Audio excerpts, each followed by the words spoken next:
You praise Indians very much, and I also praise with you, but we have certain very bad qualities, and one of them is that we are very extremely untidy people. Our aesthetics are so horribly made that we don't understand the difference between a plastic bag and a silver jug. Such jumbled up things we have. And I think I would request you to insist on arranging things yourself, because then they will pick up and learn things that it is to be done. You have to learn a lot of things from them, but they have to also learn some things from you, and they are very important things. Because it all makes a coefficient, it makes an atmosphere, and a pleasing thing for the gods. But this is the character of an Indian character, that whatever is right, whatever is the condition, carry on. See no evil, speak no evil. It's like that. If anything is bad, let it be as it is. Let it rust, let it absolutely till it becomes so rotten that it is going to fall on your head, then you may put a little support. That's our character. You're too tolerant with everything.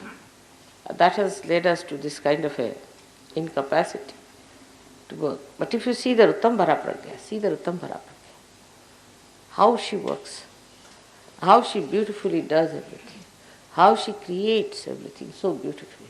There's so much neatness. If you go to a jungle, you will not find anything dirty, filthy, smelling, nothing. Everything washed up, cleaned out. The nature works in beautiful circles.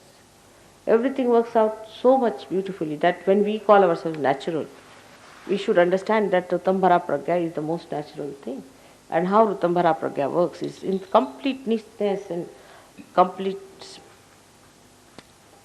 cleanliness of the whole thing.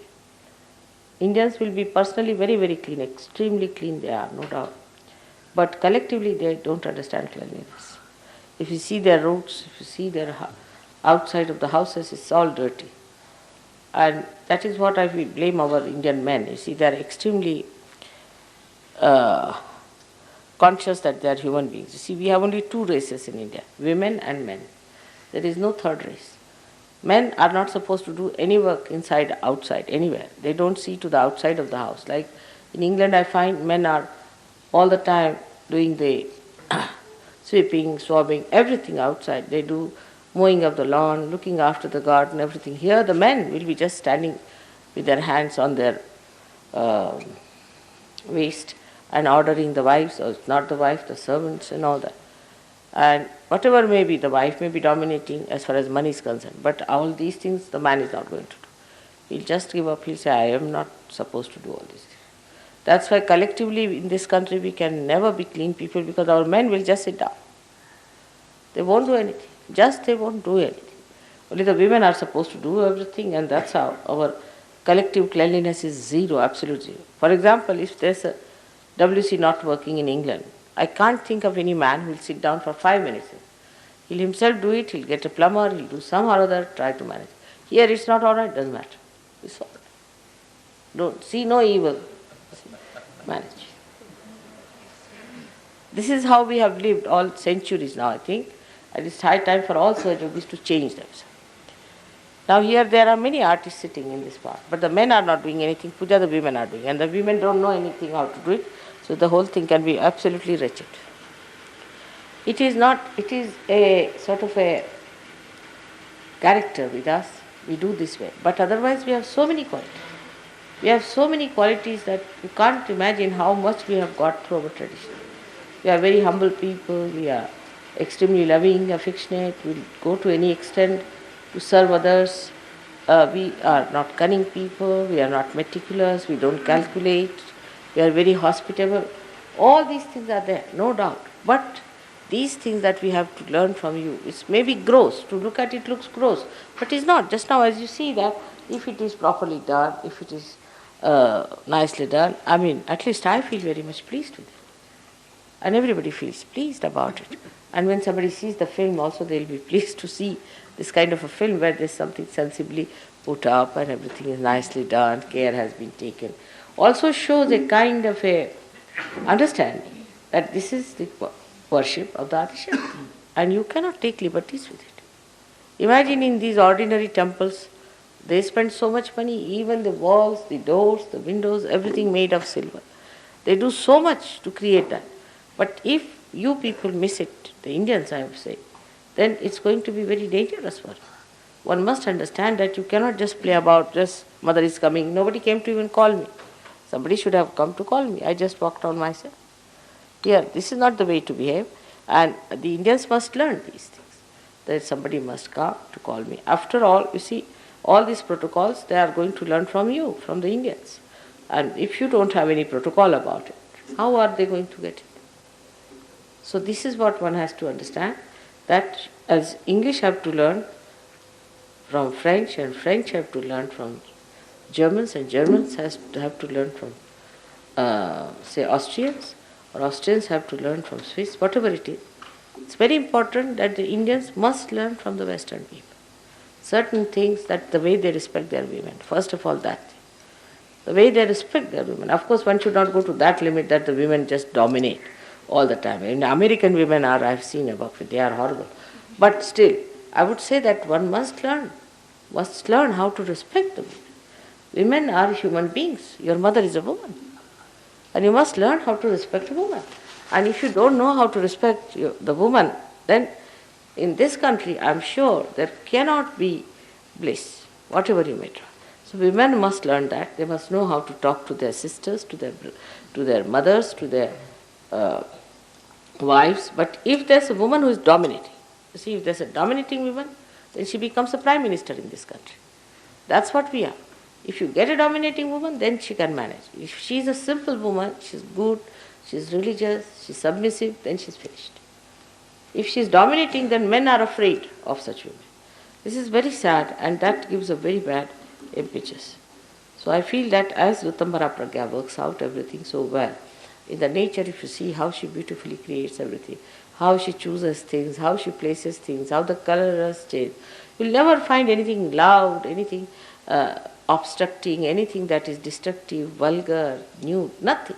Find everything so beautifully done that it creates an inspiration in a human mind, in a human heart, which can be of a stone also. Even French, you see, they get inspired by Ritambara Pragya. So you can imagine people with stone hearts can get inspired. People who have very funny ideas about human beings can get inspired by Ritambara Pragya. So why not? We, the Sahajayogis, should get inspiration from Ritambara Pragya and try to make everything look nice, beautiful, and must have coefficients by which we can have the proper channel for our vibration.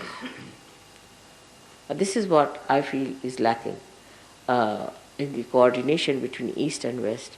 Let us give them this simple thing as to understand how you respect your women, how you respect the aesthetics, how you look after things. I know in London, supposing I have to have a puja, I don't have to see these things at all. On the contrary, I am enamored the way things are done. Always. Here also they work out, I am not saying always, but it could have been much better, a little bit, because the film has to be done and all that.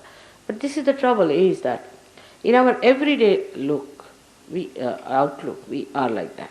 You will see that everywhere you go in the villages. The problem is there are bathrooms, there are WCs, but never repaired. One spoilt means spoilt once for all. Telephone is spoilt, it is spoilt forever. At least in America, people will go and buy. They may not repair. They'll go and buy new one. Here they will not buy new one, nor they will have any repairs. Carry on with it throughout. That is a very bad character we have got, which we must change. We should try to see everything is working order. Now come to the Kundalini. Supposing the Kundalini goes out of order, are we going to give it up? If one chakra is not good, are we going to give it up? If there is something wrong with that point, Indians are very particular, much more than the Western. If the Kundalini is out, they'll get after it. If one chakra is out, they'll get after it. They'll clean it, because they are the roots, you see, and the root doesn't bother about the beauty. But the tree has to look after the beauty. So this is a combination which has to be worked out properly by you both. And the things will work out very well, I think, if you understand what co-relationship you have with each other, what you have to learn from them and what they have to learn from. Now today is a special day I thought of having a puja, because today is the moon, just see in front of me here. And today is the day, first day, the moon is waxing. In the science of Sahaja the moon is the spirit in our heart. It is the spirit in our heart. मी मराठीत बोलणार नंतर. Is the spirit in our heart, and it shines when the sun reflects on it. When the sun, that is the Son of God.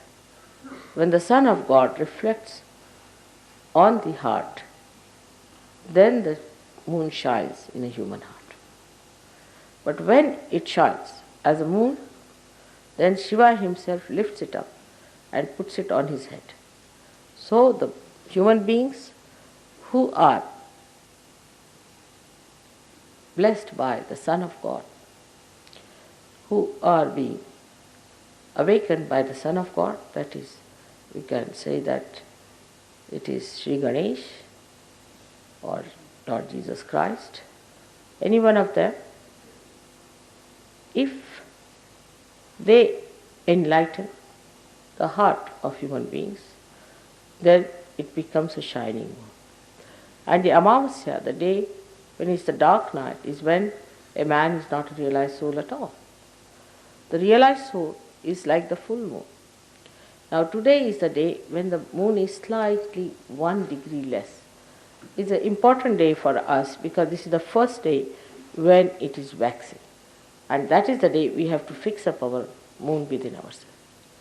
That we start waxing by degrees. Into 16 degrees we go on waxing.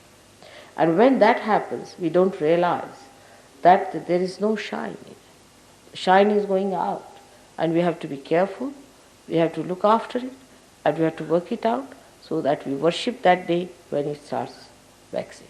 It can wax with many things. You see, we have so many ways of finishing off the light that God has given us in our heart, that is the spirit. One of them is, very great one, is the thinking that we do about it. The first it starts when we start thinking about it, rationalizing about it. You must know that when I speak, I don't speak. Actually, these are all mantras. Whatever I do, I work it out in such a way that what I am saying works out within you. It's the Kruta Yoga, and it works out. When I say that, the whole machinery gets geared up. So when I say something, if you start reflecting it in your mind, you are gone, because you are not receiving what I am trying to do. If it is a mantra, that means whatever I am saying, those sound waves will create that being within you that I am describing. So at that time, once you start thinking about it, you cannot receive it because you have put a barrier of your thought. So when I am talking, just try to receive it. Just say yes, yes inside, so that you receive it within yourself. So this is one of the greatest problems of today, is that whatever you say, everybody must answer, everybody must argue, everybody must say, no, this could be that way, that could be, there are alternatives, this, that, everything goes on. There's no need at all to do all that. And when you start doing that, then all the gods and goddesses get angry one by one, and that's how you start losing your light within yourself. So this is the most displeasing thing for gods and goddesses, that you don't recognize me, that you don't recognize me fully, that you still argue with me, still you start asking questions, still you start giving me alternatives. Absolutely, this is just not necessary for you to go on arguing, to go on discussing it. It is just that you assimilate whatever I am saying, and that assimilation itself will open out those new dimensions within you which God wants to be opened out. So better surrender in that way your ego. Ego is the one that makes you say something, argue something, discuss something. And this is what is the biggest problem that I have seen when the first day of the waxing starts. So today is the first day when we should say that our ego should not start that drooping down. It was nice to dance, enjoy everything. But then when you sit down, while dancing you can't think, thank God.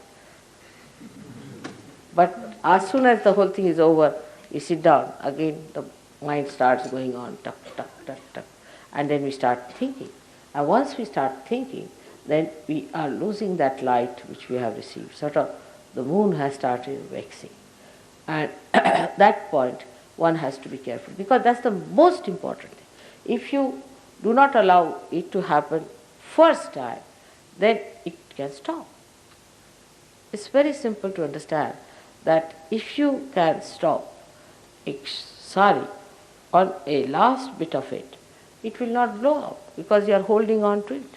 So at the very beginning of waxing of the moon, if you are careful about it, if you are alert about it, it will never happen. Whatever you are achieved will be sustained, and then you can increase. But that's a very important point which we miss, and that's why we have lots of trouble and lots of problems in Sahaja. So now as you are moving for your further journey, so many of you are come for the first time, I have to tell you, don't think, don't reflect. In this you must learn from Indians. They don't think about these things. But they have to think, because when they think, they'll start thinking about those things which they have to think. I mean, you don't think, you'll be giving up all that is nonsensical that you have been thinking about. So don't think about it, don't reflect, don't bother. Try to be subtler and subtler and not misidentified with your tags that are outside, like hooks, you see. And the mind is like a hook. I've seen all of you have one hook outside, and all the yarns go, hook round it, again another yarn goes and hooks round it, and the whole mind is attached to that hook. That is Mr. Ego. If you can cut your string somehow or other and say, I'm not going to think, I have come here for my spiritual ascent, let me be what I am. If mother says something, I'll listen to it. She scolds me, I'll listen to it. She does something, whatever she does, let me see that as I have come here for chiseling out myself, let her chisel me out, let the nature chisel me out, let the whole atmosphere chisel me out, puja should chisel me out, but you just become like a beautiful, we can say, a jade in the hands of the divine. And allow the divine to take out all your beauty. Just allow the divine to take out your beauty, and then you can enjoy your beauty. But if you hang over to all these old things, then it will be very difficult. So as being the first day, I have started it on the day when the moon is about to wax. See? So I hope you'll be all very careful about it. Be alert. You have to be very alert. You have to go beyond time.